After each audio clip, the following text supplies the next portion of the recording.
చరిత్రలోనే తొలిసారిగా అత్యంత బరువైన మేడ్ ఇన్ ఇండియా శాటిలైట్ ను ఇస్రో విజయవంతంగా లాంచ్ చేసింది. శ్రీహరికోటలోని సతీష్ ధావన్ అంతరిక్ష కేంద్రం నుంచి CMS-3ని విజయవంతంగా లాంచ్ చేసింది. భారత చరిత్రలోనే అత్యంత బరువైన ఈ శాటిలైట్ వల్ల ఇండియాకు కలిగే ప్రయోజనాలేంటి?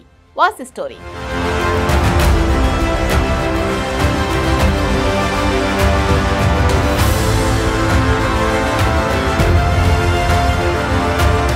భారత అంతరిక్ష పరిశోధనా సంస్థ ఇస్రో తన అతి భారీ కమ్యూనికేషన్ శాటిలైట్ CMS-3ని విజయవంతంగా ప్రయోగించింది.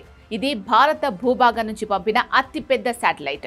దీని బరువు 4410 కిలోలు. Launch vehicle PSLV-3 M5 Baahubali rocket ద్వారా ఈ మిషన్ను చేపట్టారు. లాంచ్ తర్వాత సుమారు 16 నిమిషాల్లో శాటిలైట్ ఆర్బిట్ ను చేరింది. ఈ శాటిలైట్ భారత నావికాదళం కోసం ప్రత్యేకంగా రూపొందించబడింది. హిందూ మహాసముద్రంలో దేశ ప్రయోజనాలు రక్షించుకోవడంతో పాటు వ్యూహాత్మకంగా పైచేయి సాధించే లక్ష్యంతో భారత్ ఈ ప్రయోగం చేపట్టింది.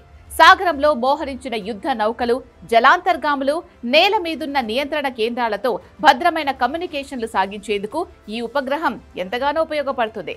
హిందూ మహాసముద్రంలో పెరుగుతున్న చైనా నౌకాదళం కదలికలను పసిగట్టడానికి ఉపయోగపడుతుంది. 4410 కిలోల బరువున్న CMS-3 మన భూభాగం నుంచి భూ అనువర్తిత బదిలీ కక్షలోకి ప్రయోగించిన ఉపగ్రహాల అన్నింటిలోకి అత్యంత బరువైందిగా గుర్తింపు పొందనుంది. దేశవ్యాప్తంగా ఉపఖండం చుట్టూ విస్తరించిన సువిశాల సాగర ప్రాంతంలో టెలికమ్యూనికేషన్ సేవలను మెరుగుపరచడం ఈ ప్రయోగం యొక్క ముఖ్య ఉద్దేశం.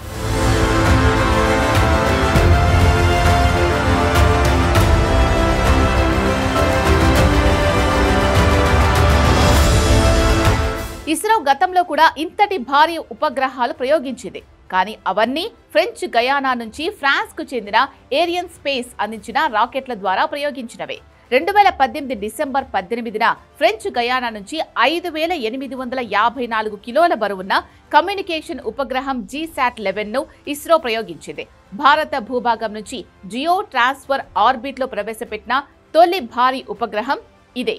భారత సముద్ర తీరం నుంచి సుమారు 3500 కిలోమీటర్ల దూరం వరకు మన నౌకాదళానికి అవసరమైన సేవలను CMS-3 ఉపగ్రహం అందిస్తుంది.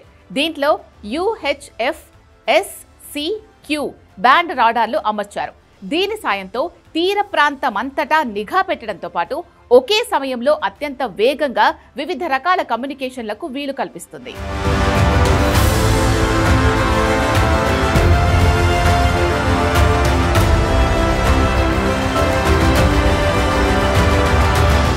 సముద్రంలో ఉన్న యుద్ధ నౌకలు, జలాంతర్గాములు, సముద్రంపై ఎగురుతున్న యుద్ధ విమానాలు, హెలికాప్టర్ల నుంచి నౌకాదళ ప్రధాన కార్యాలయానికి ఎప్పటికప్పుడు డేటాను అందిస్తుంది.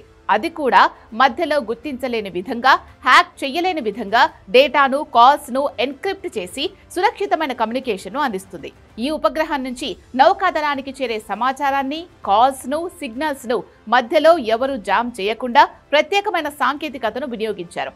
సింపుల్ గా చెప్పాలంటే అటు నిఘా పరంగా, ఇటు రక్షణ పరంగా ఈ శాటిలైట్ తో భారత నావికా దళానికి మూడో నేత్రం వచ్చినట్టే.